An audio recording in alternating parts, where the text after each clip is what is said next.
എല്ലാവർക്കും നമസ്കാരം. ഇന്ന് നമ്മൾ സംസാരിക്കാൻ പോകുന്നത് സ്ട്രാറ്റജിക് തിങ്കിങ് സ്കില്ലുകൾ ഡെവലപ്പ് ചെയ്യാനുള്ള ഒരു 8 കാര്യങ്ങളെ പറ്റിയാണ്. സ്ട്രാറ്റജിക് തിങ്കിങ് എന്ന് പറയുന്നത് ഒരു ജോലി ചെയ്യുന്ന വ്യക്തിയാണെങ്കിൽ അവരുടെ കരിയർ ഗ്രോത്തിനും, അതുപോലെ പ്രസ്ഥാനങ്ങൾ നടത്തുന്ന ആളുകളാണെങ്കിൽ അവരുടെ ഒരു തന്ത്രപരമായ തീരുമാനങ്ങളായിരിക്കും ആ ബിസിനസ്സിനെ വലിയ തലത്തിലേക്കൊക്കെ ഡെവലപ്പ് ചെയ്യുന്നത്. അപ്പോൾ എപ്പോഴും നമ്മൾ കേൾക്കുന്ന ഒരു കാര്യമാണ് സ്ട്രാറ്റജിക് തിങ്കിങ് ശക്തമായിട്ടുണ്ടാവണം എന്നുള്ളത്. അപ്പോൾ ഇതിൽ ആദ്യത്തെ സ്റ്റെപ്പ് എന്ന് പറയുന്നത് എക്സ്പാൻഡ് യുവർ നോളജ്. നമ്മളുടെ അറിവ് വർദ്ധിപ്പിക്കുക എന്നുള്ളതാണ്. അതിനെന്താ ചെയ്യേണ്ടത്? നമ്മുടെ ഇൻഡസ്ട്രി ട്രെൻഡുകൾ എന്തൊക്കെയാണോ, അവരൊരു ബിസിനസ് ചെയ്യുന്ന മേഖലയുടെ ഇൻഡസ്ട്രി ട്രെൻഡുകളെ പറ്റി അപ്ഡേറ്റഡ് ആവുക, മാർക്കറ്റ് ഡൈനാമിക്സ് നന്നായി മനസ്സിലാക്കുക, എമേർജിങ് ആയിട്ടുള്ള പുതിയ ടെക്നോളജിയെ പറ്റി പഠിക്കുക, ഇതിനായിട്ട് ആവശ്യമായ ബുക്കുകൾ, ആർട്ടിക്കിളുകൾ വായിക്കുക, അല്ലെങ്കിൽ കോൺഫറൻസുകൾ അറ്റൻഡ് ചെയ്യുക, വെബിനാറുകൾ അറ്റൻഡ് ചെയ്യുക. അങ്ങനെ നമ്മുടെ മേഖലയെ പറ്റിയുള്ള സമഗ്രമായ ഒരു അറിവ് ഉണ്ടാക്കുക എന്നുള്ളത് തന്നെയാണ് ഒരു സ്ട്രാറ്റജിക് തിങ്കറായി മാറുന്നതിലെ ആദ്യ സ്റ്റെപ്പ്. രണ്ടാമത്തെ കാര്യം, തിങ്ക് പ്രോ ആക്റ്റീവ്ലി. റിയാക്റ്റീവ്ലി അല്ല. റിയാക്റ്റീവ് എന്ന് പറയുമ്പോൾ സ്വാഭാവികമായിട്ട് എന്തെങ്കിലും സംഭവിച്ചതിന് ശേഷം ആലോചിക്കുന്ന അവസ്ഥ. ഇത് പ്രോ ആക്റ്റീവായിട്ട്, അതായത് നമ്മൾ ഇന്നത്തെ കാര്യത്തെപ്പറ്റി മാത്രം ചിന്തിക്കാതെ കൺസിഡർ ദ ഫ്യൂച്ചർ.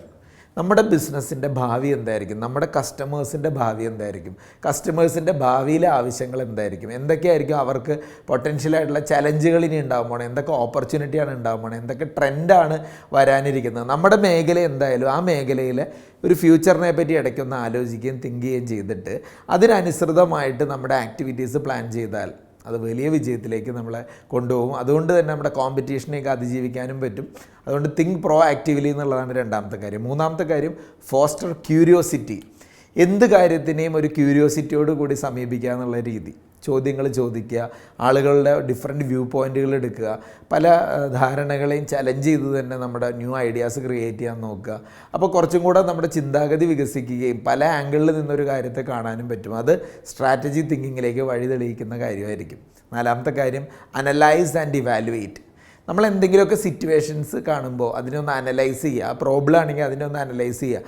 ഡിസിഷൻസ് എടുക്കുമ്പോൾ അതിനൊന്ന് ഇവാലുവേറ്റ് ചെയ്യുക. അങ്ങനെ വരുമ്പോൾ ഓരോ കാര്യത്തിൻ്റെ റിസ്ക് എന്താ, അതിൻ്റെ ബെനിഫിറ്റ് എന്താ, ഒരു ഡിഫറെൻറ്റ് അപ്രോച്ചിൽ നിന്ന് നമുക്ക് സമീപിക്കാൻ പറ്റും. അപ്പോൾ ഒരു സ്ട്രക്ചേർഡ് അപ്രോച്ചിൽ തന്നെ പൊട്ടൻഷ്യൽ സൊല്യൂഷനെ പറ്റി ഇവാലുവേറ്റ് ചെയ്യുന്നൊരു രീതി, ഇതൊരു ക്രിട്ടിക്കൽ തിങ്കിങ്ങിലേക്കും അല്ലെങ്കിൽ സ്ട്രാറ്റജി തിങ്കിങ്ങിലേക്കൊക്കെ നമ്മളെ എത്തിക്കും. അഞ്ചാമത്തെ കാര്യം, കൊളാബറേറ്റ് ആൻഡ് നെറ്റ്വർക്ക്.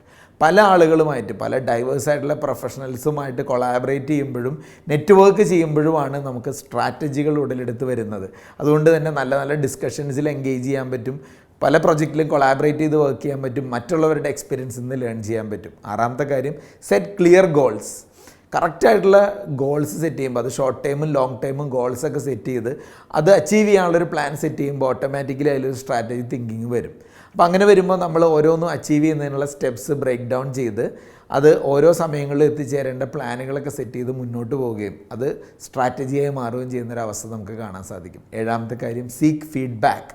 ഫീഡ്ബാക്ക് എടുക്കുക. നമ്മുടെ മെൻറ്റേഴ്സിൽ നിന്ന്, സൂപ്പർവൈസേഴ്സിൽ നിന്ന്, കൊളീഗ്സിൽ നിന്നൊക്കെ ഫീഡ്ബാക്ക് സൊളിസിറ്റ് ചെയ്യുക എന്ന് പറയുന്നത് ഭയങ്കര ഇമ്പോർട്ടൻ്റാണ്. അങ്ങനെ വരുമ്പോൾ നമുക്ക് നമ്മളെടുത്ത തീരുമാനങ്ങളൊന്നും കൂടെ എങ്ങനെ നമ്മളെ എഫക്റ്റീവായിട്ട് വന്നു എന്നൊക്കെ ഉള്ളത് ഇവാലുവേറ്റ് ചെയ്യാൻ പറ്റും. ഏരിയാസ് ഓഫ് ഇമ്പ്രൂവ്മെൻറ്റ് കണ്ടിന്യൂസ് ആയിട്ട് കണ്ടെത്താൻ പറ്റും. അപ്പോൾ നമ്മുടെ ഗ്രോത്തിനും ഡെവലപ്മെൻറ്റിനും സ്ട്രാറ്റജി തിങ്കിങ്ങിനും ഫീഡ്ബാക്ക് വളരെ ഇമ്പോർട്ടൻ്റ് ആണ്. And finally, embrace failure and learn from mistakes. അതായത് നമ്മൾ റിസ്ക് എടുക്കുന്നതിനെ പേടിച്ച് നിൽക്കാതിരിക്കുക, ഫെയിലിയറിൽ നിന്ന് ലേൺ ചെയ്യുക, എന്നിട്ട് പല ലേണിംഗ് ഓപ്പർച്യൂണിറ്റികളായിട്ട് ഈ കാര്യങ്ങളെ കണ്ടുകൊണ്ട് മുന്നോട്ട് പോവുക. അങ്ങനെ വരുമ്പോൾ, കാരണം സ്ട്രാറ്റജി തിങ്കിങ് എന്ന് പറയുന്നതിൽ ഏറ്റവും ഇമ്പോർട്ടൻ്റ് ആയിട്ടുള്ള കാര്യമാണ് ഇങ്ങനെ ഒരു അതിർവരമ്പുകളില്ലാതെ ചിന്തിക്കാൻ പറ്റുന്നൊരവസ്ഥ. അപ്പോൾ അവിടെ ഇത് നടക്കില്ലോ, ഇത് പ്രാക്ടിക്കലല്ലോ, അങ്ങനെ ചിന്തിച്ചിട്ടേ പല ഐഡിയാസും ബ്രെയിൻ സ്റ്റോം ചെയ്തെടുത്ത് ചില ഫെയിലിയറുകൾ ഉണ്ടാകുമ്പോൾ അതിൽ നിന്ന് ലേൺ ചെയ്ത് മുന്നോട്ട് പോകേണ്ടി വരും. ചുരുക്കി പറഞ്ഞാൽ സ്ട്രാറ്റജി തിങ്കിങ് സ്കില്ലുകൾ ഡെവലപ്പ് ചെയ്ത് കഴിഞ്ഞാൽ നമ്മുടെ കരിയർ വൈസ് ആണെങ്കിൽ നമുക്ക് വലിയ സാധ്യതകളാണ് ഉയർച്ചയ്ക്കായിട്ടുള്ളത്. അല്ല, ഒരു ബിസിനസ്സിനെ സംബന്ധിച്ചാണെങ്കിൽ നമ്മുടെ ഓർഗനൈസേഷൻ്റെ ഏറ്റവും വലിയ അസറ്റായിട്ട് മാറുന്നൊരു കാര്യമാണ് ആ സ്ട്രാറ്റജി തിങ്കിങ് സ്കിൽ എന്ന് പറയുന്നത്. അപ്പോൾ അതുകൊണ്ട് ഇതൊരു ഒറ്റ ദിവസം കൊണ്ട് ഉണ്ടാകുന്ന ഒരു പ്രവൃത്തിയല്ല, കണ്ടിന്യൂസ് ആയിട്ടുള്ള പ്രാക്ടീസ് കൊണ്ട് നേടിയെടുക്കാൻ പറ്റുന്ന കാര്യമാണ്. അങ്ങനെ നല്ല സ്ട്രാറ്റജികൾ കൊണ്ടുവന്ന് അതിശക്തമായി ബിസിനസ് ഡെവലപ്പ് ചെയ്യാൻ നിങ്ങൾക്ക് എല്ലാവർക്കും സാധിക്കട്ടെ. Thank you.